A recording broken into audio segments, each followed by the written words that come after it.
नमस्कार प्रिय विद्यार्थियों, इस टॉपिक के अंतर्गत हम स्पीयरमैन की कोटि अंतर विधि के द्वारा सहसंबंध गुणांक ज्ञात करेंगे।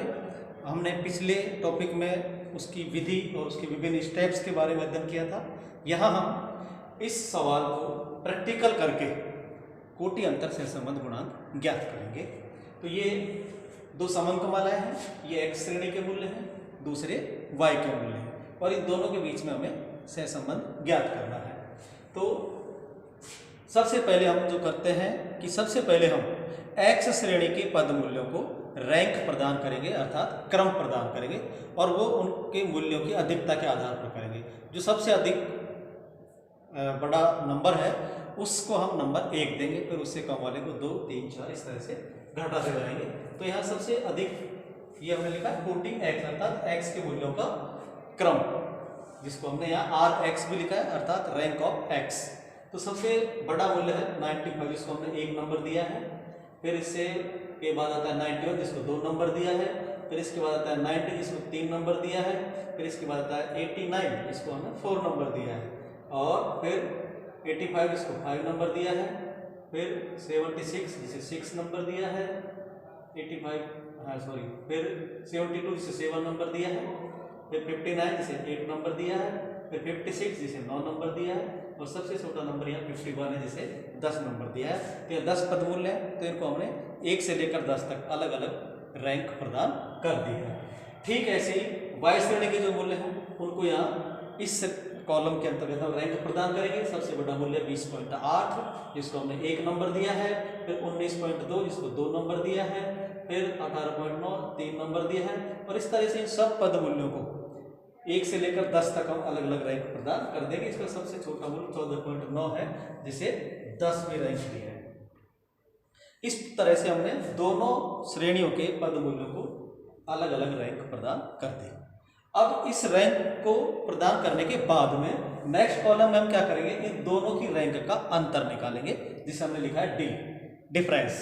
और d equal to Rx minus Ry, अर्थात x की रैंक में से y की रैंक को घटाएंगे। तो यहाँ x की रैंक 5 है और y की 4 है। तो 5 minus 4 1, 2 minus 1 1, 9 minus 7 2, 7 minus 8 minus 1, 1 minus 2 minus 1, 6 minus 5 1, 6 4 minus 6 minus 2, 10 minus 10 0, 8 minus 3 5, और 3 माइनस 9 माइनस 6।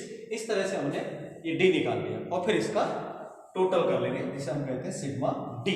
और सिग्मा डी हमेशा शून्य आता है, क्योंकि हम देखेंगे ना, तो 1 2 2 4 5 5 और 5 10 10 मूल्य यहाँ प्लस के हैं, जबकि माइनस के 6 और 2 8 9 और 10 10 ही माइनस के 10 ही प्लस के हैं। तो इसका जो टोटल आएगा वो आएगा 0 0, और ये हमेशा 0 ही आता है। सिग्मा डी हमेशा 0 ही आएगा। हाँ, उसके बाद हम क्या करेंगे, इस कोटि अंतर का स्क्वायर करेंगे, उसका वर्ग करेंगे, कोटि अंतर का वर्ग, जिसको हमने डी स्क्वायर लिखा है। अर्थात ये जो अंतर आया इसी को स्क्वायर कर देंगे। 1 तो 1 गुणा 1 1, 1 गुणा 1 1, 2 गुणा 2 4, माइनस 1 गुणा माइनस 1 प्लस 1 हो जाएगा, क्योंकि माइनस माइनस गुणा होके प्लस हो जाता है। फिर माइनस 1 1 1 2 2 4 प्लस हो गए 0, 5 5 25 और 6 6 36, ये भी प्लस हो गया, क्योंकि माइनस 6 गुणा माइनस 6। और फिर हम सिग्मा डी स्क्वायर निकालेंगे, अर्थात डी स्क्वायर के मूल्यों का योग करेंगे, जिसे हमने सिग्मा डी स्क्वायर, और इनका टोटल जो आ रहा है वो है 74 सिग्मा डी स्क्वायर आ गया। ये सब निकालने के बाद फिर हम स्पीयरमैन द्वारा दिए गए इस सूत्र का उपयोग करेंगे, जिसमें उन्होंने लिखा rho is equal to 1 minus 6 sigma D square upon n into n square minus 1। तो यहाँ 1 तो 1 है, 6 का 6 है, और सिग्मा डी स्क्वायर जो हमने निकाला 74, तो 6 इंटू सिग्मा डी स्क्वायर 74 लिख दिया।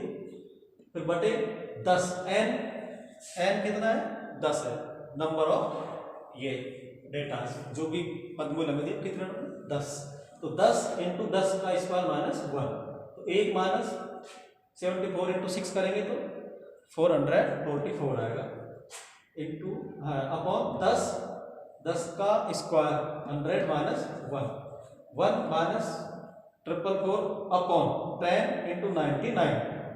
फिर ये हमारे पास आ गया ये स्थिति।